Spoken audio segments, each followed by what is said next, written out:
Bikin nangis. Aku dijodohkan dengan anak majikanku yang lumpuh. Assalamualaikum warahmatullahi wabarakatuh. Halo Bunda sahabat Ratna. Semoga Bunda semuanya dalam keadaan sehat dan selalu bahagia ya. Kali ini Ratna akan membawakan cerita yang bisa bikin nangis hingga gemes mendengarnya. Buat yang sudah subscribe semoga rezekinya lancar ya.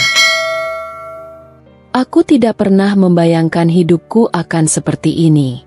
Jika takdir memberiku pilihan, aku ingin hidup seperti gadis lain di usiaku, bersekolah, mengejar mimpi, atau setidaknya menikmati masa muda tanpa harus terus-menerus berpikir tentang cara bertahan hidup. Tapi hidupku bukan tentang pilihan. Hidupku adalah tentang kewajiban. Sejak kematian kedua orang tuaku, aku adalah satu-satunya harapan bagi adik-adikku. Aku harus menjadi kakak, ibu, sekaligus ayah bagi mereka. Aku bekerja siang dan malam, mengabaikan mimpiku sendiri demi memastikan mereka bisa makan dan tetap bersekolah.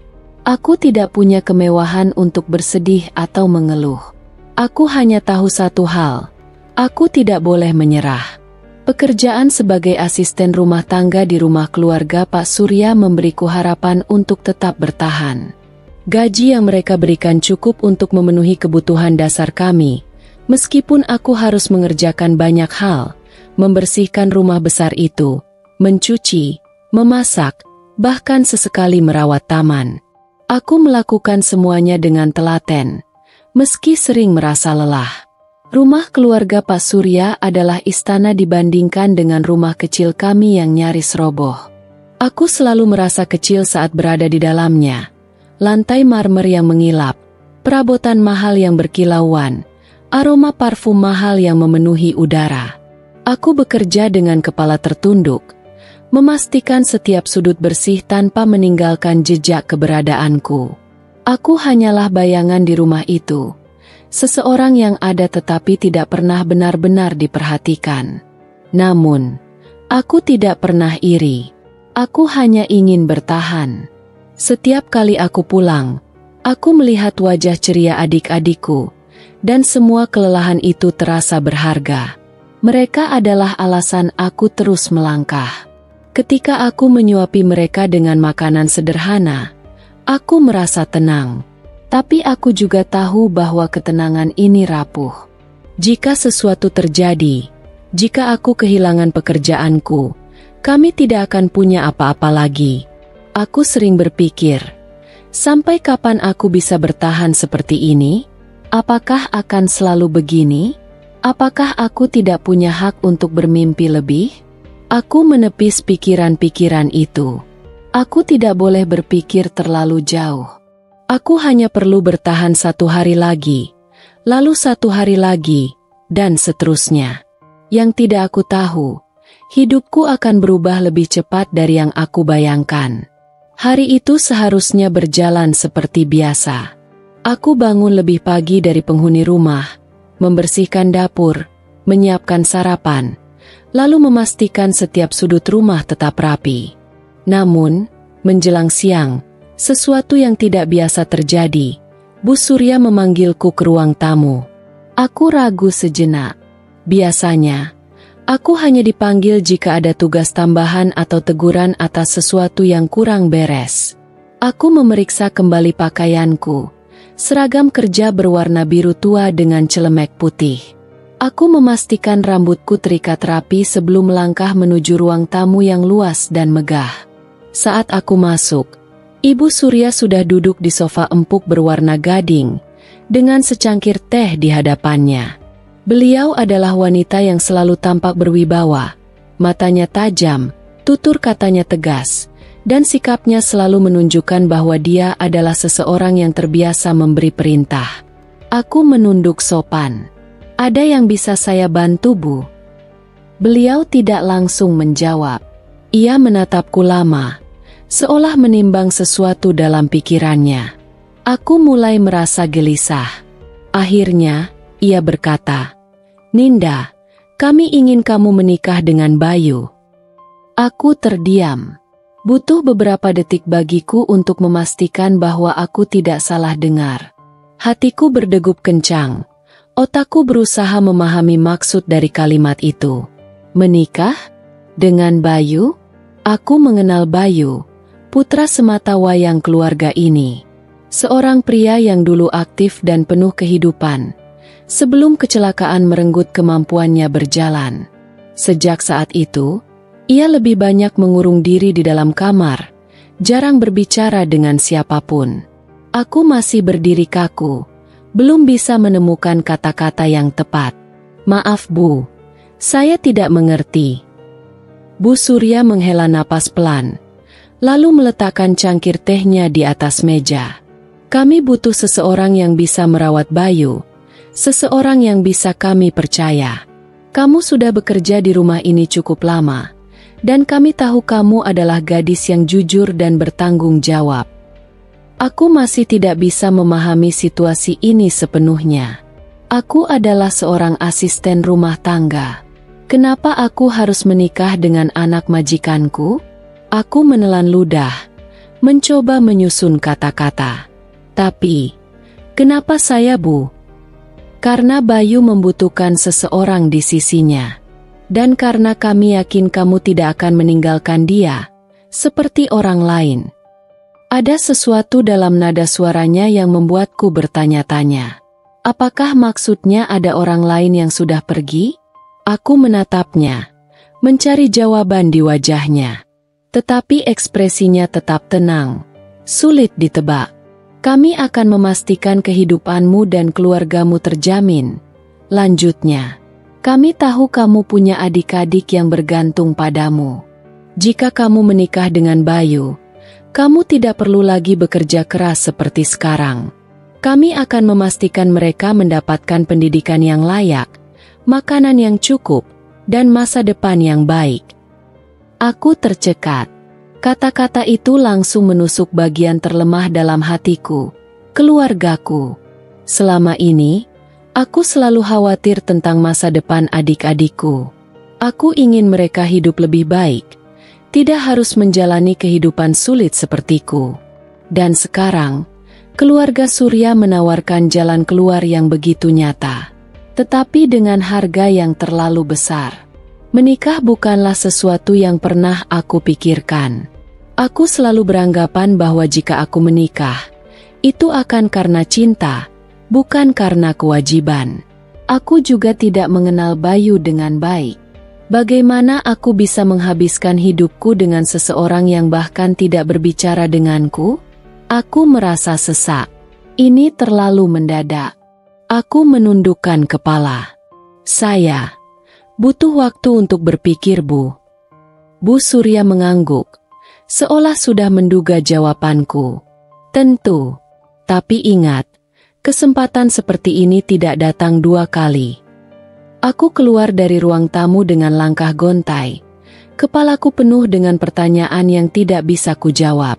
Aku sadar, apapun yang kupilih, hidupku tidak akan pernah sama lagi. Malam itu aku tidak bisa tidur. Aku berbaring di kasur tipis di kamar kecil yang disediakan untukku di rumah keluarga Surya. Tetapi pikiranku terus berputar, memikirkan tawaran yang baru saja kuterima. Menikah dengan Bayu. Setiap kali aku mencoba membayangkan hidup setelah pernikahan itu, dadaku terasa semakin sesak. Ini bukan tentang menikah dengan seseorang yang tidak kucintai. Cinta bahkan tidak masuk dalam pertimbanganku. Ini tentang bagaimana keputusan itu akan mengubah hidupku sepenuhnya. Aku berpikir tentang adik-adikku. Aku bisa melihat wajah mereka satu persatu dalam bayanganku. Rian yang masih duduk di bangku SMP, selalu berusaha keras mendapatkan nilai terbaik agar bisa mendapatkan beasiswa. Dita yang baru masuk SD, polos dan penuh semangat setiap kali bercerita tentang cita-citanya menjadi guru. Mereka bergantung padaku. Mereka tidak tahu bagaimana kerasnya aku bekerja agar mereka bisa makan dan bersekolah. Jika aku menerima pernikahan ini, hidup mereka akan jauh lebih baik. Mereka tidak perlu lagi hidup dalam ketakutan akan kelaparan. Tidak perlu lagi merasa malu karena seragam sekolah mereka sudah lusuh dan kekecilan. Aku bisa memberi mereka masa depan. Tapi bagaimana dengan aku? Aku berusaha membayangkan hari-hari setelah menikah. Aku akan hidup sebagai istri Bayu, seorang pria yang bahkan tidak pernah berbicara padaku lebih dari beberapa kata. Aku akan menjadi bagian dari keluarga yang mempekerjakanku, berada dalam bayang-bayang kekuasaan Bu Surya yang selama ini hanya melihatku sebagai seorang pekerja. Aku akan kehilangan kebebasanku. Aku tahu, jika aku menikah dengan Bayu, aku tidak akan lagi bisa membuat keputusan sendiri. Hidupku akan sepenuhnya dikendalikan oleh keluarga Surya. Aku mungkin tidak akan pernah bisa keluar dari rumah besar ini kecuali untuk menemani Bayu dalam terapinya. Aku akan selalu dipandang sebagai gadis miskin yang diselamatkan oleh keluarga kaya. Dan yang paling kutakutkan, bagaimana jika Bayu membenciku? Bagaimana jika dia tidak pernah bisa menerima aku dalam hidupnya? Aku merasa ingin menangis, tetapi air mata tidak keluar. Aku sudah terlalu lelah untuk menangis. Pagi harinya, aku mencoba menjalani tugas seperti biasa, tetapi hatiku terasa berat. Setiap kali aku melihat Bu Surya, aku tahu ia sedang menunggu jawabanku. Akhirnya, setelah berhari-hari penuh kebimbangan, aku membuat keputusan. Malam itu, aku menelepon salah satu tetanggaku di desa, meminta tolong untuk menjenguk adik-adikku dan memastikan mereka baik-baik saja. Kemudian, aku pergi menemui Bu Surya di ruang tamu. Saat aku masuk, ia sudah duduk di tempat biasa, seperti sedang menungguku. Aku menarik napas dalam-dalam sebelum berkata, "Saya setuju, Bu." Bu Surya tersenyum tipis, seolah sudah tahu jawaban yang akan kuberikan. Keputusan yang bijak. Aku tidak merasakan kebahagiaan atau kelegaan setelah mengatakan itu. Yang ada hanyalah kekosongan. Pernikahanku bukanlah tentang cinta. Ini adalah pengorbanan. 2 minggu setelah keputusanku, pernikahan kami dilaksanakan. Tidak ada gaun pengantin yang indah, tidak ada pesta meriah, tidak ada tamu yang memenuhi aula besar. Hanya sebuah acara sederhana di rumah keluarga Pak Surya, dengan beberapa saksi dan penghulu. Aku mengenakan kebaya putih sederhana yang dipilihkan oleh Bu Surya. Aku melihat Bayu duduk di kursi rodanya, mengenakan kemeja batik. Ia tampak tenang, tetapi tatapan matanya kosong, seolah ia sama sekali tidak peduli dengan apa yang sedang terjadi. Aku tidak tahu apakah ia setuju dengan pernikahan ini atau hanya menurut pada kehendak ibunya. Ketika akad diucapkan, aku merasa seolah sedang menandatangani kesepakatan tanpa tahu apa yang menantiku di masa depan. Setelah semuanya selesai, tidak ada ucapan selamat atau pelukan hangat, tidak ada canda atau tawa. Aku hanya mendengar Bu Surya berkata, "Sekarang kamu adalah bagian dari keluarga ini." Aku tidak yakin apakah itu berarti aku diterima, atau justru semakin terkekang. Setelah pernikahan, aku tidak pulang ke rumah kecilku di desa. Aku resmi tinggal di rumah keluarga Surya, di kamar yang sekarang menjadi kamarku dan Bayu. Aku duduk di tepi ranjang, menatap Bayu yang diam di kursi rodanya. Ia tidak mengatakan apa-apa, hanya menatap lurus ke depan. Aku menghela napas pelan. Ini adalah awal dari sesuatu yang baru, atau mungkin awal dari kehilangan diriku sendiri. Malam pertama pernikahan kami bukan seperti yang sering digambarkan dalam dongeng. Tidak ada kehangatan, tidak ada tatapan penuh kasih, bahkan tidak ada kata-kata yang terucap setelah acara selesai. Setelah semua tamu pulang, aku hanya duduk diam di tepi tempat tidur sementara Bayu tetap di kursi rodanya, memunggungiku. Aku tidak tahu apa yang harus kukatakan. Aku sudah berusaha menerima kenyataan bahwa pernikahan ini bukan karena cinta, tapi aku tidak menyangka bahwa aku akan merasa seasing ini dengan suamiku sendiri, Mas Bayu. Akhirnya aku memberanikan diri untuk memanggil namanya. Ia tidak langsung merespons. Beberapa detik berlalu sebelum akhirnya ia berkata pelan, Kamu tidak perlu memanggilku seperti itu. Kita tidak perlu berpura-pura. Suara Bayu terdengar dingin, nyaris tanpa emosi. Kata-katanya tajam, seolah menegaskan bahwa baginya aku hanyalah seseorang yang kebetulan ada dalam hidupnya, bukan karena pilihan, melainkan karena keadaan yang memaksa. Aku menunduk, meremas jemariku sendiri. Aku tidak berpura-pura, gumamku, meski aku sendiri tidak yakin apa yang ingin ku sampaikan. Bayu menghela napas panjang. Aku tahu kamu menikah denganku bukan karena keinginanmu sendiri. Aku juga tidak menginginkan ini. Tapi kita sudah terjebak dalam situasi ini. Jadi, lakukan saja tugasmu. Aku akan melakukan tugasku. Kita jalani saja tanpa perlu ada harapan lain. Hatiku mencelos. Aku tahu hubungan kami tidak akan mudah. Tapi mendengar Bayu mengatakannya secara langsung tetap saja menyakitkan. Aku ingin mengatakan sesuatu. Ingin mencoba menjelaskan bahwa aku tidak pernah berniat menyakiti atau memanfaatkan situasi ini. Tapi aku tahu itu sia-sia. Bayu sudah menutup pintunya rapat-rapat. Dan aku tidak yakin apakah aku bisa masuk ke dalam dunia yang ia sembunyikan. Tanpa berkata apa-apa lagi, aku beranjak ke sisi ranjang dan merebahkan diri di atas kasur. Bayu tidak bergerak dari kursi rodanya. Aku tidak tahu apakah ia akan tidur di sana atau akhirnya pindah ke ranjang. Tapi aku tidak punya keberanian untuk bertanya. Malam itu, aku menatap langit-langit kamar yang asing ini, merasakan kehampaan yang belum pernah kurasakan sebelumnya.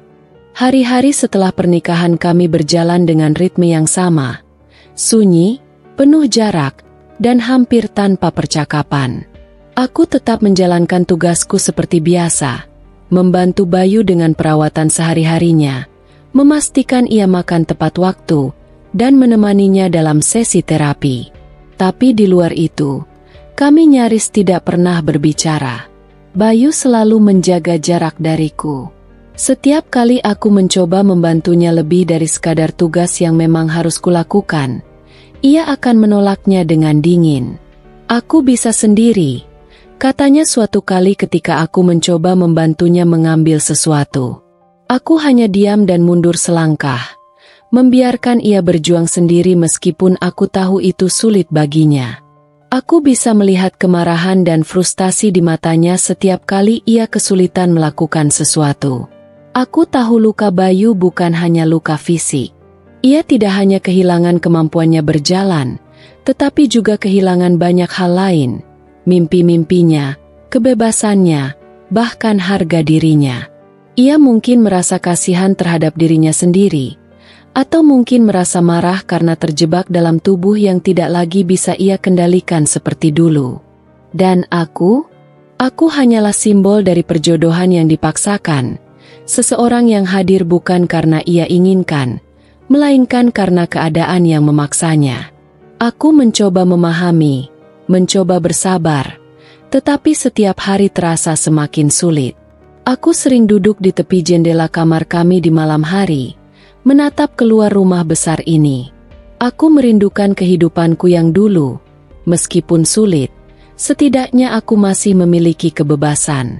Di sini, aku seperti burung dalam sangkar emas. Aku mulai bertanya pada diriku sendiri, apakah ini benar-benar kehidupan yang ingin aku jalani?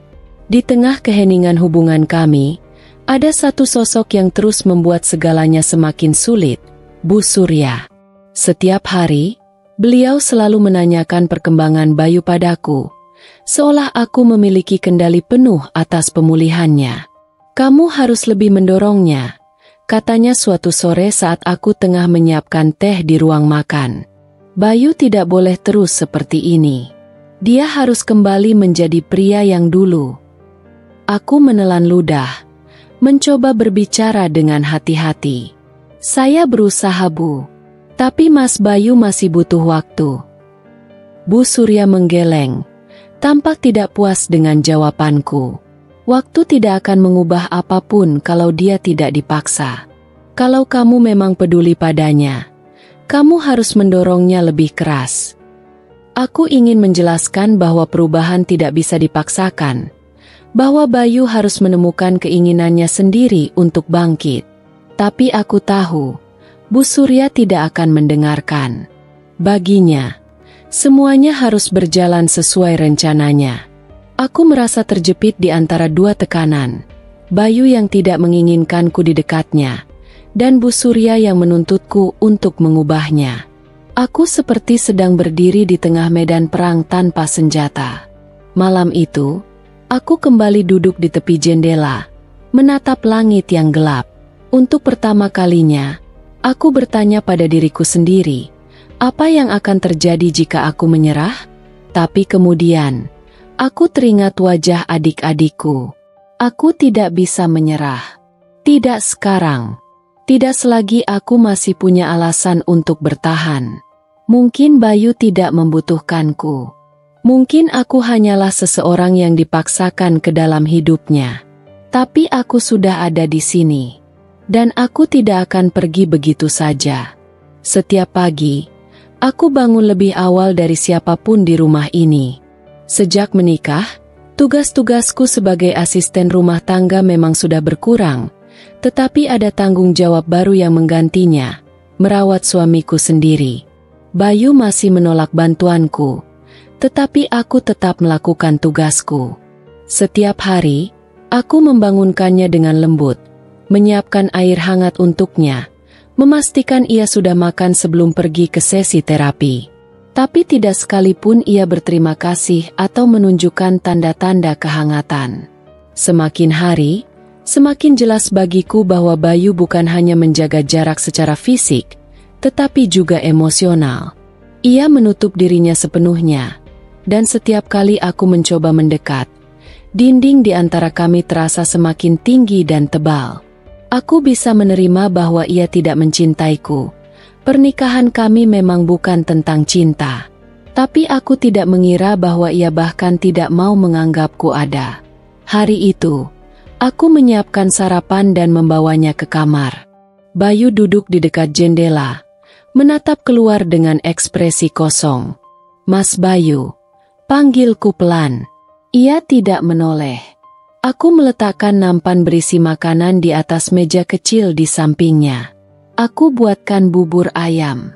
Kupikir kamu mungkin belum selera makan sesuatu yang berat di pagi hari. Masih tidak ada respons. Aku menarik napas panjang, mencoba bersabar. Kalau tidak mau makan sekarang, aku bisa. Aku tidak lapar. Potongnya dingin. Aku terdiam. Tapi tadi malam kamu juga tidak makan banyak. Kalau kamu terus... Apa kamu tidak mengerti? Ia akhirnya menoleh, menatapku dengan sorot mata tajam. Aku tidak lapar. Aku tidak butuh kamu mengurusku. Aku bisa sendiri. Aku menggigit bibir, menahan perasaan yang berkecamuk di dadaku. Aku ingin membalas kata-katanya, ingin mengatakan bahwa aku hanya berusaha membantunya, bahwa aku bukan musuhnya. Tapi aku tahu itu tidak akan ada gunanya. Jadi aku hanya mengangguk pelan. Baiklah. Aku mengambil kembali nampan makanan itu dan keluar dari kamar, meninggalkannya sendirian dengan dunianya yang gelap. Aku tidak menangis, tetapi dadaku terasa sesak. Aku mulai bertanya-tanya, apakah akan ada akhirnya? Ataukah aku harus hidup seperti ini selamanya? Ketika aku turun ke lantai bawah, Bu Surya sudah duduk di meja makan, menyesap tehnya dengan anggun. Aku baru saja hendak menuju dapur untuk menyimpan kembali makanan yang Bayu tolak ketika beliau memanggilku. "Ninda," suaranya lembut, tetapi ada sesuatu di balik nada itu yang membuatku waspada. Aku berbalik, menunduk sopan. "Iya, Bu." Beliau meletakkan cangkir tehnya dengan pelan. "Bagaimana keadaan Bayu?" Aku ragu sejenak sebelum menjawab. "Masih sama, Bu. Dia masih sulit menerima keadaannya." Bu Surya menghela napas pelan. "Seharusnya, dengan kehadiranmu, ia membaik. Tapi tampaknya tidak ada perubahan." Aku menggigit bibir. Aku tahu ini akan datang. Kamu sudah mencoba lebih keras. Lanjutnya, aku menunduk, meremas jemariku sendiri. Saya sudah berusaha, Bu. Tapi Mas Bayu masih menutup diri. Bu Surya menatapku tajam. Maka kamu harus mencoba lebih lagi. Aku ingin membalas. Ingin mengatakan bahwa aku bukan penyembuh ajaib yang bisa membuat Bayu berubah dalam semalam. Tapi aku tahu berbicara dengan Bu Surya tidak akan mengubah apapun. Baik, Bu. Hanya itu yang bisa kukatakan. Aku tahu jawabanku tidak memuaskannya. Tapi aku tidak peduli. Aku sudah cukup lelah menghadapi Bayu. Dan sekarang aku harus menghadapi ibunya juga. Beberapa hari berlalu tanpa perubahan berarti. Bayu masih dingin dan menutup diri. Sementara Bu Surya semakin tidak sabar. Aku seperti hidup di antara dua gunung es yang saling bertabrakan. Dan aku tahu cepat atau lambat sesuatu akan pecah. Dan hari itu akhirnya tiba. Siang itu, Bayu sedang menjalani terapi di kamar. Aku membantunya duduk di tempat tidur setelah sesi selesai. Ia tampak kelelahan. Keringat masih membasahi dahinya. Aku ingin memberikan handuk untuknya. Tapi ia menepis tanganku sebelum aku sempat melakukan apapun. Aku bisa sendiri, katanya.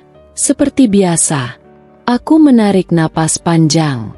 Mas, kamu tidak perlu selalu melawan semuanya sendirian. Aku hanya ingin membantu. Tapi aku tidak butuh bantuanmu.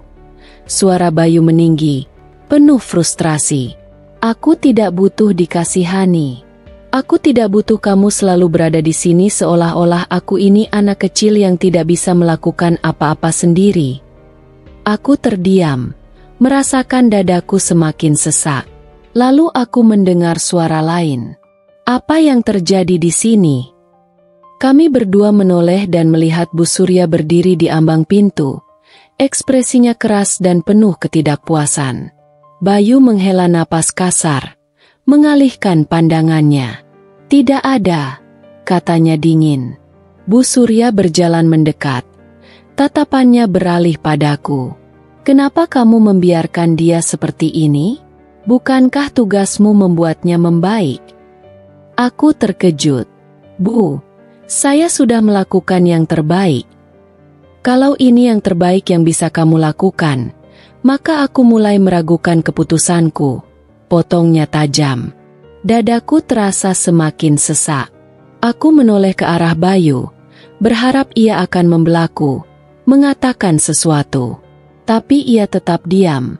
Wajahnya tetap dingin. Saat itu, aku merasa benar-benar sendirian. Aku mengepalkan tangan, mencoba menahan amarah dan kesedihan yang bercampur dalam hatiku.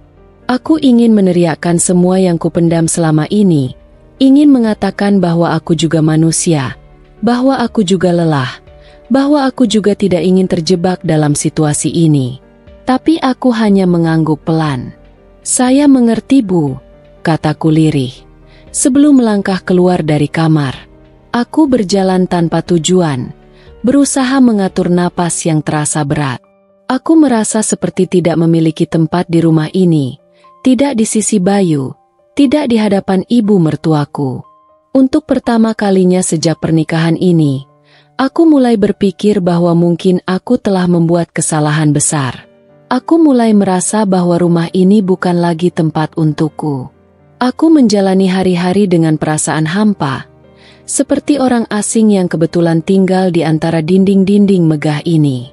Bayu masih menjaga jarak, dan Bu Surya terus memberikan tekanan seolah-olah akulah satu-satunya yang bertanggung jawab atas pemulihannya. Aku merasa terjebak, tanpa tempat untuk bersandar. Malam itu, aku duduk di kamar sendirian, memandang langit dari balik jendela. Dulu, aku membayangkan pernikahan sebagai sesuatu yang hangat, penuh kasih sayang. Tapi nyatanya, aku justru merasa lebih kesepian dibandingkan saat aku masih bekerja sebagai asisten rumah tangga di rumah ini. Aku ingin menyerah. Aku ingin pergi. Tapi kemana? Aku tidak bisa pulang. Aku masih punya adik-adik yang bergantung padaku. Aku harus bertahan, setidaknya sampai aku menemukan jalan keluar dari semua ini. Keesokan harinya, aku mendengar suara keras dari kamar Bayu. Suara benda jatuh, diikuti suara makian yang tertahan. Aku segera berlari ke kamar dan menemukannya di lantai. Napasnya terengah-engah. Kursi rodanya terbalik, dan sepertinya ia berusaha untuk kembali naik, tetapi gagal. Mas Bayu. Aku bergegas mendekat, mencoba membantunya. Jangan sentuh aku. Ia berteriak. Wajahnya merah karena marah dan frustasi. Aku terdiam, menatapnya dengan perasaan campur aduk. Bayu mengepalkan tangannya. Matanya berkilat penuh kemarahan. Aku benci ini. Aku benci semuanya. Aku bahkan tidak bisa melakukan hal sederhana tanpa terlihat menyedihkan. Aku tahu ia tidak marah padaku. Ia marah pada dirinya sendiri, pada keadaan yang tidak bisa ia ubah. Dengan hati-hati, aku tetap berlutut di sampingnya. Aku tahu kamu merasa seperti ini berat, kataku pelan. Tapi kamu tidak perlu melalui semua ini sendirian. Bayu menatapku dengan mata yang masih menyala oleh kemarahan. Apa kamu pikir aku butuh belas kasihanmu? Aku menggeleng. Ini bukan belas kasihan. Aku hanya ingin kamu tahu bahwa aku ada di sini, bukan karena aku terpaksa, tapi karena aku peduli. Ia terdiam, menatapku dengan ekspresi yang sulit diartikan. Aku mengulurkan tangan lagi. Kali ini, setelah beberapa detik, ia akhirnya menerima bantuanku. Aku membantunya kembali ke kursi roda. Bayu tidak mengatakan apa-apa, tetapi untuk pertama kalinya, ia tidak menolakku sepenuhnya.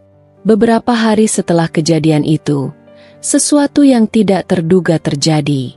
Aku sedang berada di taman belakang rumah, mencoba menikmati sedikit ketenangan, ketika aku mendengar suara tamu di ruang depan. Aku mengintip dari jauh dan melihat seorang wanita muda berdiri di hadapan Bu Surya. Ia tampak anggun, dengan rambut panjang yang tergerai rapi dan pakaian mahal yang menandakan status sosialnya. Aku tidak mengenalnya, tetapi ekspresi wajah Bu Surya terlihat tidak nyaman. Kamu tidak bisa begitu saja datang ke sini, kata Bu Surya, suaranya dingin. Aku hanya ingin bertemu Bayu, jawab wanita itu. Suaranya tenang tapi penuh ketegasan. Aku menahan napas. Siapa dia? Seakan menjawab pertanyaanku, aku mendengar Bu Surya berkata, Bayu sudah menikah. Tidak ada alasan bagimu untuk bertemu dengannya lagi. Mataku melebar. Wanita itu menghela napas. Bu, aku tahu aku membuat kesalahan, tapi aku ingin berbicara dengannya. Hanya sekali ini saja. Aku tidak tahu apa yang sedang terjadi, tetapi hatiku mulai gelisah. Siapa wanita ini bagi Bayu? Dan apa yang ia maksud dengan kesalahan? Aku tidak tahu jawabannya, tapi aku bisa merasakan sesuatu yang besar akan terjadi. Hari itu, aku tidak bisa mengabaikan kegelisahan yang tumbuh di dadaku. Kata-kata wanita asing itu terus terngiang di kepalaku. Aku ingin bertemu Bayu. Aku tahu aku membuat kesalahan. Siapa dia? Dan kenapa Bu Surya begitu tegas menolaknya? Aku mencoba mengabaikan rasa penasaran itu, tetapi otakku terus berputar. Sesuatu dalam sikap Bu Surya mengatakan bahwa wanita itu penting dalam kehidupan Bayu. Malamnya, aku menemukan Bayu duduk sendirian di balkon kamarnya. Udara malam menyelimuti tubuhnya yang kurus, dan dari cara ia menatap langit, aku tahu pikirannya sedang melayang jauh. Aku mendekat dengan hati-hati. Mas, kamu baik-baik saja? Ia tidak langsung menjawab. Beberapa detik berlalu sebelum akhirnya ia berkata, aku dengar seseorang datang hari ini. Aku menahan napas. Jadi dia sudah tahu. Aku mengangguk. Ya, seorang wanita. Bayu tersenyum miring, tetapi ada kepedihan di balik senyum itu. Apa dia menyebut namanya? Aku menggeleng. Bayu menghela napas panjang. Namanya Alina. Aku terdiam. Nama itu tidak berarti apa-apa bagiku, tetapi dari caranya mengatakannya, penuh kepahitan dan luka, aku tahu Alina bukan sekadar seseorang dari masa lalunya. Dia, seseorang yang penting bagimu. Tanyaku hati-hati. Bayu tertawa kecil, tetapi tawanya sama sekali tidak terdengar bahagia. Dulu, iya. Tapi sekarang, ia menggeleng. Sekarang dia hanya seseorang yang pernah meninggalkanku. Aku merasakan ada sesuatu yang berat di balik kata-katanya. Apa yang terjadi? Tanyaku pelan. Ia terdiam lama sebelum akhirnya menjawab. Dia tunanganku. Mataku melebar. Tunanganmu? Bayu mengangguk. Dulu, sebelum kecelakaan, aku bertunangan dengannya. Kami sudah merencanakan segalanya. Pernikahan, masa depan, semua impian yang kubangun sejak lama. Aku pikir dia akan menjadi bagian dari hidupku selamanya. Aku tidak berkata apa-apa. Aku bisa merasakan ada sesuatu yang lebih dalam di balik cerita ini. Bayu menatap langit, lalu melanjutkan. Suaranya penuh emosi yang tertahan. Tapi kemudian kecelakaan itu terjadi. Aku kehilangan kemampuanku untuk berjalan, dan tiba-tiba semua rencana kami hancur. Ia tertawa pahit. Dan tahu apa yang terjadi? Alina meninggalkanku. Dia bilang dia mencintaiku, tapi dia tidak bisa hidup dengan pria yang tidak sempurna. Dadaku terasa sesak mendengarnya. Aku tidak mengenal Alina, tetapi hanya dengan mendengar cerita ini, aku sudah bisa merasakan betapa dalam luka yang ia tinggalkan pada Bayu. Dan sekarang dia kembali. Tanyaku pelan. Bayu mengangguk. Ya. Setelah sekian lama, tiba-tiba dia muncul kembali, seolah-olah dia punya hak untuk bertemu denganku. Ia mengepalkan tangannya. Apa dia pikir aku masih pria yang sama? Bahwa aku masih akan menerimanya setelah semua yang dia lakukan. Aku tidak tahu harus berkata apa. Aku bisa merasakan kemarahan dan kepedihan dalam setiap kata-kata Bayu. Aku duduk di sampingnya, menatapnya dengan penuh empati. Apa kamu ingin bertemu dengannya? Tanyaku akhirnya. Bayu terdiam. Ia menatap lurus ke depan. Ekspresinya sulit ditebak. Aku tidak tahu, katanya akhirnya. Bagian dari diriku ingin menolaknya mentah-mentah. Tapi bagian lain, ingin tahu kenapa dia kembali. Aku mengangguk pelan. Mungkin satu-satunya cara untuk mendapatkan jawaban adalah bertanya langsung padanya. Bayu menatapku. Mata kami bertemu dalam keheningan yang penuh makna. Aku tidak tahu apa yang ada di pikirannya saat ini. Tetapi aku tahu satu hal, Bayu tidak lagi hanya menjadi seseorang yang harus kujaga. Ia adalah seseorang yang ingin kupahami. Dan untuk pertama kalinya sejak pernikahan ini, aku benar-benar ingin berada di sisinya. Bukan karena kewajiban, tetapi karena aku peduli. Keesokan harinya, rumah ini terasa lebih sunyi dari biasanya. Seolah-olah semua orang sedang menunggu sesuatu terjadi. Aku sendiri merasa tegang, menunggu keputusan Bayu. Apakah ia akan bertemu dengan Alina atau tidak? Aku mendapati Bayu di kamarnya, duduk di kursi rodanya, menatap kosong ke arah jendela. Matanya tampak sayu, seperti sedang bertarung dengan pikirannya sendiri. Aku melangkah mendekat dengan hati-hati. Mas Bayu. Ia tidak langsung menjawab, tetapi akhirnya berkata, aku akan menemuinya. Aku tidak terkejut, tetapi mendengar keputusannya tetap membuat dadaku terasa sesak entah kenapa. Kapan? Tanyaku pelan.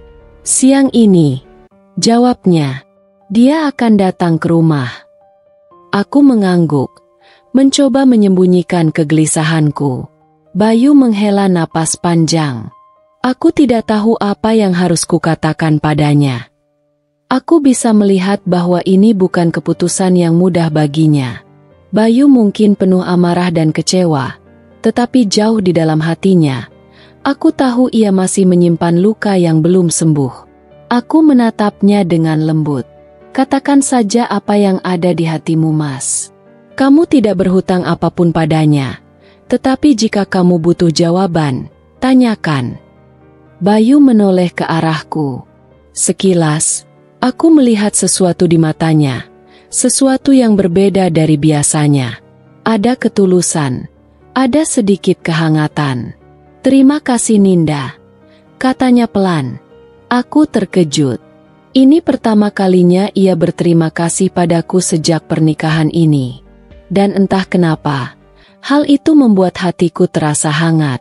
Siang itu, aku berdiri di sudut ruangan, mengamati dari jauh saat Alina datang menemui Bayu. Ia masih sama seperti kemarin, anggun, cantik, tetapi ada sesuatu dalam sorot matanya yang tampak ragu-ragu. Bayu menatapnya tanpa ekspresi. Apa yang kau inginkan, Alina? Suara Bayu dingin. Tetapi aku tahu itu hanya lapisan luar. Di baliknya, ada gelombang emosi yang ia tahan. Alina menatapnya dengan sorot mata penuh penyesalan. Bayu, aku minta maaf. Bayu terkekeh kecil, tetapi tanpa humor. Maaf. Ia menggeleng pelan. Kamu meninggalkanku ketika aku sedang berada di titik terendah dalam hidupku. Dan sekarang kamu kembali dengan permintaan maaf. Alina menggigit bibirnya. Jelas merasa bersalah. Aku tahu aku salah. Aku tahu aku pengecut karena pergi. Tapi aku... Ia menarik napas panjang, berusaha menahan emosinya. Aku takut Bayu. Aku tidak tahu bagaimana menghadapi semuanya. Aku merasa tidak siap. Bayu menatapnya tajam. Jadi kamu memilih meninggalkan seseorang yang seharusnya kamu cintai? Alina menunduk. Aku tidak tahu bagaimana menjelaskannya. Aku hanya tahu bahwa aku menyesal. Aku seharusnya tidak pergi. Keheningan menyelimuti ruangan. Aku bisa merasakan ketegangan yang menggantung di udara. Bayu akhirnya menghela napas panjang. Apa kamu pikir aku masih pria yang sama? Apa kamu pikir aku akan menerimamu kembali setelah semua ini? Alina menatapnya dengan mata berkaca-kaca. Aku tidak tahu Bayu. Aku hanya tahu bahwa aku masih mencintaimu. Hatiku mencelos mendengar kata-kata itu. Aku tidak tahu kenapa, tetapi sesuatu dalam diriku terasa sakit. Bayu terdiam. Aku bisa melihat rahangnya mengeras. Matanya berkilat penuh emosi yang ia coba tahan. Aku sudah menikah Alina, katanya akhirnya. Suara Bayu terdengar tegas, tetapi ada sedikit kepedihan di dalamnya. Aku menahan napas, menunggu reaksi Alina. Ia mengangguk pelan, air matanya mengalir di pipi. Aku tahu, katanya lirih. Aku hanya ingin kamu tahu bahwa aku menyesal. Dan... aku harap kamu bisa bahagia. Bayu tidak menjawab. Alina berdiri, menatapnya untuk terakhir kali sebelum berbalik pergi. Saat pintu tertutup, aku melihat Bayu menghela napas panjang, seolah-olah beban besar baru saja terangkat dari dadanya. Aku melangkah mendekat, ragu-ragu. Mas, kamu baik-baik saja? Ia menatapku, lalu mengangguk pelan. Ya, katanya akhirnya. Aku baik-baik saja. Dan untuk pertama kalinya, aku benar-benar percaya bahwa ia mulai berdamai dengan masa lalunya. Hari-hari setelah pertemuan itu berlalu dengan lambat. Tetapi ada sesuatu yang berbeda dalam diri Bayu. Meskipun wajahnya masih menyimpan kesedihan, aku bisa merasakan bahwa ada sedikit perubahan dalam dirinya. Sesuatu yang lembut, yang mulai membuka jalan menuju pemulihan. Aku sering melihatnya duduk di balkon, menatap jauh ke depan, seolah-olah sedang merenung tentang hidupnya. Tidak lagi ada amarah yang meledak-ledak, dan ketegangan yang dulu menyelimuti setiap perbincangan kami kini perlahan mereda. Namun, meskipun tampaknya Bayu mulai menerima kenyataan bahwa masa lalu tidak bisa diubah, aku tahu bahwa proses penyembuhan yang sesungguhnya baru saja dimulai. Suatu sore, aku melihat Bayu sedang duduk di depan cermin kamar mandi, mengamati dirinya dengan penuh perhatian. Aku ragu-ragu sejenak, tidak ingin mengganggu, tetapi akhirnya aku memberanikan diri mendekat. "Mas," kataku pelan. Ia menoleh, tampak sedikit terkejut dengan kehadiranku, tetapi senyum kecil muncul di bibirnya. "Oh, Ninda, kamu sudah pulang." Aku duduk di dekatnya, memperhatikan wajahnya yang sedikit letih. "Kamu tampak berbeda," kataku, tidak bisa menahan perasaan lega yang mulai muncul di dadaku. Bayu mengangkat bahu, seakan tidak terlalu peduli dengan komentarku. Mungkin aku hanya lelah. Tapi entahlah, sepertinya aku merasa lebih tenang belakangan ini. Aku tersenyum. "Itu bagus, Mas. Terkadang, sedikit kedamaian bisa mengubah segalanya." Bayu mengangguk, tetapi ada keraguan yang masih terbayang di matanya.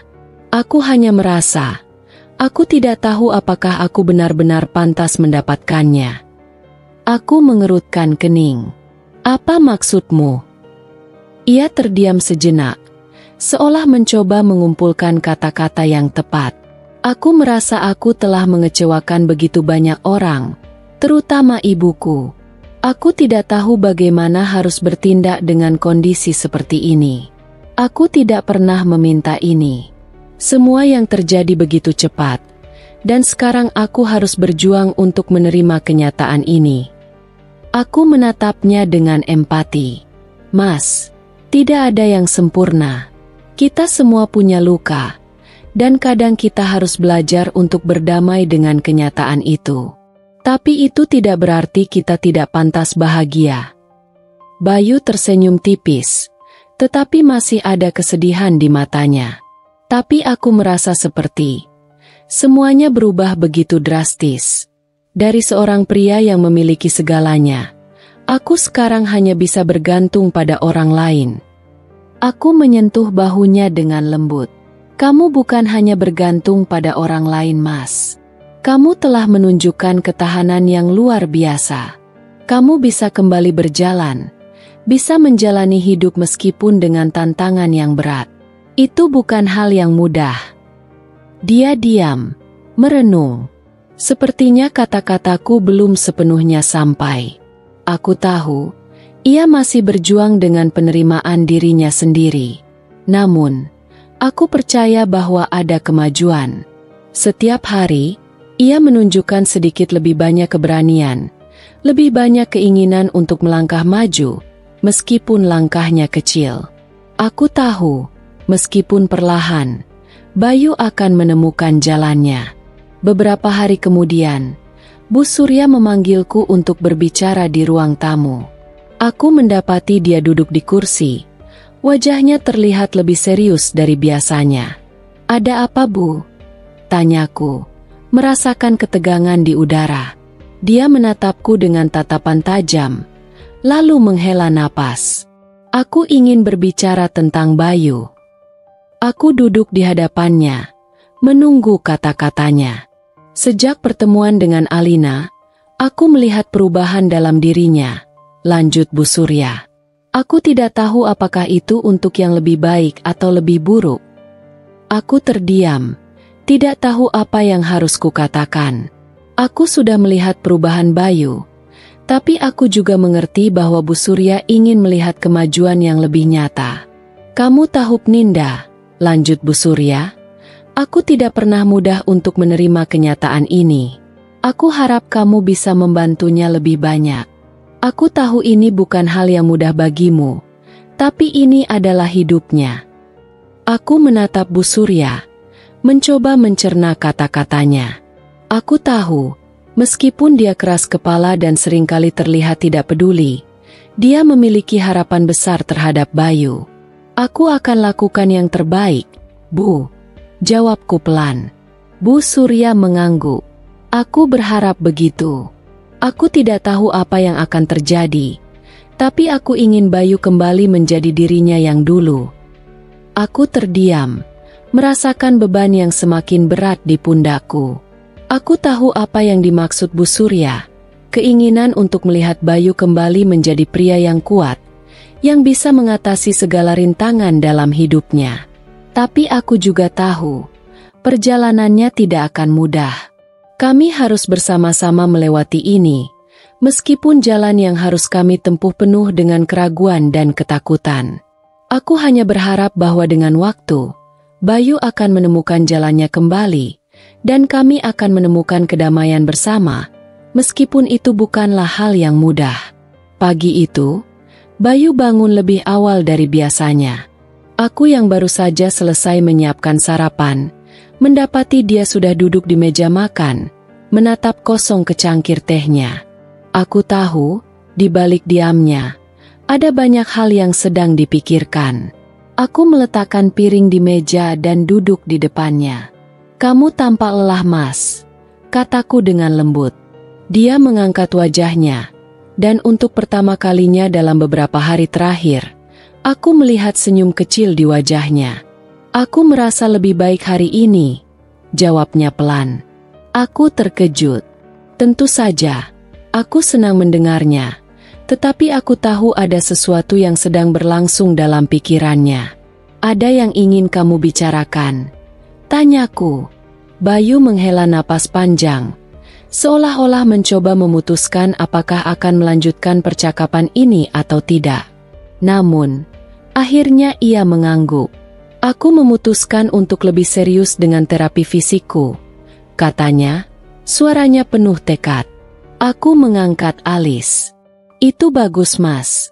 Aku tahu itu tidak mudah, tapi aku bangga denganmu." Dia menunduk, tidak bisa menyembunyikan sedikit rasa canggungnya. Aku tahu ini bukan hanya tentang bisa berjalan lagi. Ini lebih tentang menerima diriku apa adanya. Aku menatapnya dengan lembut. "Aku tahu, Mas. Aku tahu betapa sulitnya itu. Tetapi aku akan selalu mendukungmu, apapun yang terjadi." Dia tersenyum, dan meskipun itu hanya senyum kecil, aku merasakannya sebagai sebuah tanda harapan yang mulai tumbuh di dalam dirinya. Beberapa minggu kemudian, terapi fisik Bayu mulai menunjukkan hasil yang positif. Meskipun kemajuannya masih lambat, aku bisa melihat bahwa ia semakin bersemangat dan memiliki tekad untuk bangkit. Setiap hari, ia berusaha lebih keras untuk menggerakkan kakinya, meskipun kadang-kadang ia merasa frustrasi dengan kemajuannya yang tidak cepat. Namun, ada satu hari ketika aku melihat Bayu benar-benar terjatuh, baik fisik maupun emosional. Hari itu adalah hari yang sulit.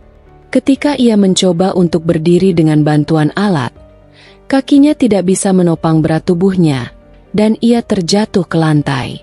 Aku langsung berlari mendekat, mencoba membantu, tetapi ada sesuatu yang berbeda dalam dirinya kali ini. Ada kekalahan di matanya yang membuat hatiku mencelos. "Mas, kamu tidak apa-apa?" tanyaku panik. Dia terdiam, tidak bergerak.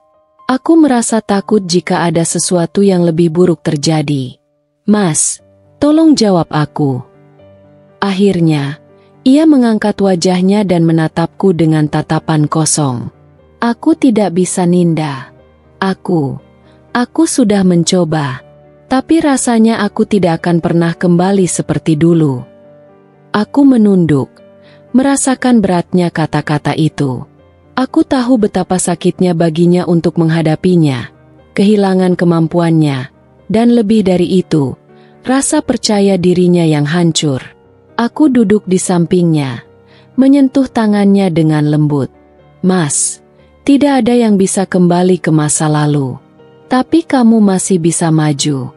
Perlahan-lahan, kita akan menemukan cara untuk melangkah ke depan." Bayu menatapku dengan penuh kebingungannya. Aku tidak tahu apakah aku punya kekuatan itu, Ninda. Aku menggenggam tangannya dengan lebih erat, mencoba memberinya kekuatan. Kamu punya, Mas. Kamu hanya perlu sedikit waktu. Dan aku akan ada di sini bersamamu. Dia terdiam, mungkin mencoba menyerap kata-kataku. Perlahan-lahan, aku bisa merasakan ketegangan di tubuhnya sedikit berkurang. Aku tidak tahu harus mulai dari mana, katanya lirih. Kita mulai dari sini, jawabku tegas. Dari langkah kecil setiap hari. Tidak ada yang salah dengan itu. Setiap langkah yang kamu ambil adalah kemajuan. Bayu menatapku dengan mata yang kini lebih lembut. Aku berterima kasih padamu. Aku tahu aku sering sulit, tapi kamu selalu ada. Aku tersenyum dan mengusap rambutnya dengan lembut. Aku akan selalu ada, Mas. Kamu tidak perlu mengucapkan terima kasih. Ini adalah perjalanan kita bersama. Namun, meskipun ada kemajuan dalam diri Bayu, Bu Surya tampaknya semakin tertekan. Aku bisa merasakannya dalam setiap percakapan kami. Ia tampaknya menuntut lebih banyak dari Bayu, menginginkan kemajuan yang lebih cepat. Dan ini semakin menambah beban di pundak Bayu. Suatu hari, ketika kami duduk bersama di ruang tamu, Bu Surya melontarkan pertanyaan yang membuat aku terkejut. Ninda, apakah kamu yakin Bayu benar-benar berusaha sekuat mungkin? Aku terdiam, mencoba mencerna kata-katanya. Tentu saja, Bu. Mas Bayu sudah melakukan yang terbaik. Tapi itu tidak cukup, Ninda. Suara Bu Surya mulai meninggi. Aku ingin melihat kemajuan yang lebih jelas. Aku ingin Bayu kembali ke kehidupan seperti sebelumnya. Apakah itu terlalu banyak yang aku harapkan? Aku bisa merasakan darahku mendidih mendengar kata-kata itu. Aku tahu Bu Surya hanya ingin yang terbaik untuk anaknya. Tetapi kadang-kadang, tuntutan-tuntutannya terlalu besar untuk dipikul oleh Bayu, yang masih berjuang untuk menerima kenyataan hidupnya. Bu, Mas Bayu sedang berusaha. Jawabku dengan nada yang lebih tegas. Tapi kita tidak bisa memaksanya untuk menjadi orang yang sama seperti dulu. Dia membutuhkan waktu, dan dia membutuhkan dukungan. Bukan tekanan seperti ini. Bu Surya terdiam, tampak terkejut dengan ketegasan suaraku. Aku hanya ingin anakku kembali, Ninda. Aku ingin dia hidup seperti dulu. Aku menatapnya dengan penuh empati, tetapi juga ketegasan. Saya mengerti, Bu. Tetapi Mas Bayu bukanlah orang yang sama. Kita semua berubah. Dan yang penting sekarang adalah bagaimana kita mendukungnya untuk menjadi dirinya yang baru. Bukan dengan menuntut dia kembali ke masa lalu. Ada keheningan panjang di antara kami. Bu Surya menatapku, mungkin mencoba mencerna kata-kataku. Kemudian, dengan suara yang lebih lembut, ia berkata, "Aku tidak tahu bagaimana harus bersikap. Aku hanya tidak ingin kehilangan anakku." Aku menghela napas panjang. Saya tahu, Bu. Dan kami semua di sini untuk membantu Mas Bayu, termasuk Ibu. Aku berharap kata-kataku dapat memberi sedikit pencerahan, tetapi aku tahu jalan ini akan panjang dan penuh tantangan. Namun, satu hal yang pasti, kami akan melalui semua ini bersama. Hari-hari terasa semakin berat saat tekanan dari luar terus membebani Bayu. Aku bisa melihat ketegangan yang semakin jelas di wajahnya. Meskipun ia sudah membuat beberapa kemajuan dalam terapi, ia masih merasa tidak cukup. Aku tahu Bayu berjuang dengan perasaan ketidakmampuan dan kehilangan, yang kadang-kadang membuatnya tenggelam dalam rasa putus asa. Aku tidak tahu harus berbuat apa lagi selain memberikan dukungan yang tak terhingga. Tetapi aku merasa lelah. Lelah bukan karena Bayu, melainkan karena aku juga harus menanggung beban dari harapan-harapan orang lain, terutama Bu Surya yang semakin menuntut kemajuan yang lebih cepat dari Bayu. Aku bisa merasakan bahwa tekanan dari ibunya semakin menambah beban di pundaknya, Dan aku tidak tahu bagaimana kami bisa bertahan lebih lama di bawah bayang-bayang tuntutan yang semakin besar itu. Suatu malam, setelah makan malam, aku duduk di samping Bayu yang sedang menatap kosong keluar jendela. Kami tidak berbicara selama beberapa menit. Aku bisa merasakan ada sesuatu yang sedang mengganggunya, tetapi aku memilih untuk diam. Aku tidak ingin memaksanya berbicara jika ia belum siap. Namun, Bayu akhirnya membuka suara dengan suara pelan. "Ninda, aku merasa seperti gagal. Semua yang aku coba, rasanya tidak cukup. Setiap kali aku melihat ibuku, aku merasa dia semakin kecewa." Aku menggenggam tangannya, mencoba memberikan kenyamanan melalui sentuhan yang lembut. "Mas, kamu tidak gagal. Tidak ada yang gagal hanya karena kemajuannya tidak terlihat dalam sekejap. Setiap langkah kecil yang kamu ambil adalah kemenangan. Setiap usaha yang kamu buat adalah bukti bahwa kamu berjuang." Dia menatapku dengan tatapan penuh kebingungannya. "Tapi itu tidak cukup, Ninda. Semua orang menuntut lebih, dan aku hanya merasa semakin tenggelam. Aku takut tidak akan pernah cukup bagi mereka." Aku menarik napas dalam-dalam. "Kamu harus berhenti memikirkan apa yang orang lain harapkan darimu, Mas.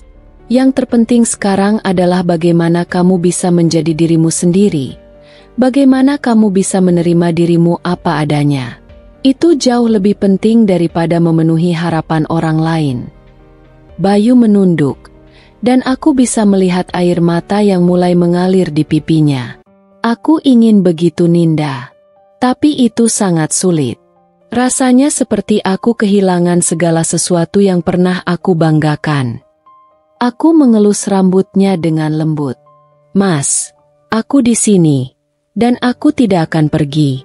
Tidak peduli berapa lama waktu yang dibutuhkan, aku akan selalu ada di sampingmu. Dan tidak ada yang lebih penting bagiku selain melihatmu menemukan kedamaian dengan dirimu sendiri." Bayu menatapku dengan tatapan penuh emosi, dan untuk pertama kalinya, aku melihat sebuah harapan yang sangat kecil di dalam dirinya. Mungkin tidak sekarang, tetapi aku tahu, sedikit demi sedikit, Bayu akan mulai melihat dirinya lebih positif, meskipun perjalanan ini masih panjang. Hari-hari berikutnya terasa seperti sebuah perjalanan tanpa akhir. Bayu masih berjuang dengan kemajuan fisiknya, sementara aku terus berada di sampingnya, memberinya dukungan yang ia butuhkan. Meskipun ada banyak keraguan dan tekanan, kami berdua mulai belajar untuk lebih menerima kenyataan dan berharap untuk masa depan yang lebih baik, meskipun tidak tahu pasti bagaimana bentuknya. Tapi aku tahu satu hal, kami akan tetap bersama, melalui setiap tantangan, setiap kegagalan, dan setiap keberhasilan kecil.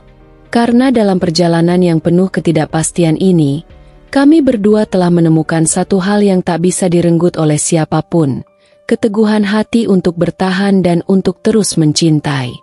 Hari itu, langit tampak lebih cerah dari biasanya. Seperti alam tahu, kami berada di ambang perubahan yang besar. Aku bangun lebih pagi, dan saat memandang Bayu yang masih tertidur, hatiku terasa penuh. Kami sudah melalui banyak hal bersama, rasa sakit, kegagalan, dan harapan yang terus menyala meskipun seringkali tertutup awan gelap. Namun hari ini terasa berbeda. Ada sesuatu yang mengisyaratkan bahwa kami akhirnya akan menemukan kedamaian dalam perjalanan ini. Aku duduk di samping tempat tidur Bayu, mengamatinya sejenak. Ada ketenangan di wajahnya yang selama ini jarang kulihat. Mungkin karena malam tadi, setelah terapi terakhirnya, dia berbicara dengan penuh kejujuran tentang perasaannya. Kami berbicara lama, tanpa hambatan, tanpa rasa takut mengungkapkan kegelisahan hati. Aku merasa, meskipun perjalanan ini panjang, kami akhirnya mulai bergerak ke arah yang lebih baik. Bayu membuka matanya dan tersenyum, meski senyum itu tampak lelah. "Kamu bangun lebih awal hari ini," katanya dengan suara yang masih serak karena tidur. Aku hanya mengangguk dan menggenggam tangannya. Aku hanya ingin memastikan kamu baik-baik saja. Dia menatapku, lalu matanya menatap kosong sejenak, seolah memikirkan sesuatu yang mendalam. Ninda, aku merasa lebih siap. Siap untuk sesuatu yang lebih. Tidak hanya untuk terapi, tetapi untuk hidupku yang baru. Aku terkejut mendengar kata-katanya, dan aku bisa merasakan kebanggaan yang tumbuh di dalam diriku. Bayu, yang selama ini penuh keraguan, akhirnya mulai menerima kenyataan dan berdamai dengan perubahan yang ada. Mungkin ini adalah titik balik yang kami tunggu-tunggu. Kamu benar-benar siap, Mas? Tanyaku dengan suara lembut. Bayu mengangguk pelan. Matanya mulai berbinar. Ya, aku siap. Aku tahu aku tidak bisa kembali ke masa lalu. Dan aku tidak akan mencoba lagi. Aku hanya ingin menjalani hidupku dengan cara yang baru, dengan cara yang aku dan kamu pilih bersama. Aku tersenyum, tidak bisa menahan air mata yang menggenang di mataku. Aku bangga padamu, Mas. Kita akan menghadapi dunia ini bersama-sama. Kami duduk beberapa saat, hanya menikmati keheningan yang penuh makna, sebelum aku menyarankan. Bagaimana kalau kita pergi keluar? Udara segar bisa membuatmu merasa lebih baik. Bayu mengangguk dengan semangat. Hari itu, kami pergi ke taman terdekat, berjalan perlahan dengan kursi rodanya. Bayu kini tampak lebih percaya diri, meskipun masih membutuhkan bantuan untuk berjalan. Tetapi ada sesuatu yang berbeda kali ini. Ada kebebasan di dalam dirinya yang dulu tidak pernah ada. Setiap langkah yang diambilnya, meskipun lambat, terasa seperti sebuah kemenangan. Kami berbicara tentang masa depan, tentang hal-hal kecil yang selama ini tidak kami pikirkan, tentang impian yang terpendam dan harapan yang tak lagi tampak terlalu jauh. Seiring berjalannya waktu, hubungan kami semakin berkembang. Tidak hanya sebagai suami istri, tetapi juga sebagai teman sejati. Aku belajar banyak darinya, tentang keteguhan hati dan keberanian untuk terus mencoba, meskipun dunia tampak seperti menentang. Waktu berlalu, dan meskipun perjalanan kami masih penuh tantangan, kami menemukan kebahagiaan dalam kesederhanaan. Bayu semakin kuat, baik fisik maupun emosional. Dia mulai kembali beraktivitas lebih banyak, mengambil bagian dalam percakapan keluarga, ikut serta dalam kegiatan yang sebelumnya ia anggap mustahil. Kami juga merencanakan masa depan dengan penuh harapan. Bayu masih berjuang dengan terapinya, tetapi kali ini ada tekad yang lebih besar dalam dirinya. Ia mulai menulis, menggambar, mengeksplorasi hal-hal yang sebelumnya tidak ia berani lakukan. Dan aku, sebagai istrinya, merasa bangga dan terhormat dapat berjalan bersamanya dalam perjalanan ini. Suatu hari, saat kami duduk bersama di taman, Bayu berkata, "Aku merasa hidupku mulai kembali. Tidak seperti dulu, mungkin, tetapi aku sudah menemukan cara untuk menjalani hidupku dengan lebih baik." Aku tersenyum dan menyandarkan kepalaku di bahunya. Kita telah melewati banyak hal, Mas. Dan aku tahu, kedepannya, kita akan terus melangkah bersama. Tidak ada yang bisa menghentikan kita. Bayu menatapku, dan ada kilatan kebahagiaan di matanya yang kini tidak lagi suram. Terima kasih, Ninda, karena telah menunjukkan bahwa hidup ini bisa lebih dari sekadar bertahan. Kami duduk dalam diam, tetapi dalam hati kami, semuanya terasa lebih ringan. Mungkin perjalanan ini tidak akan pernah benar-benar mudah, tetapi kami sudah sampai pada titik di mana kami bisa melihat cahaya di ujung terowongan. Dan itu sudah cukup.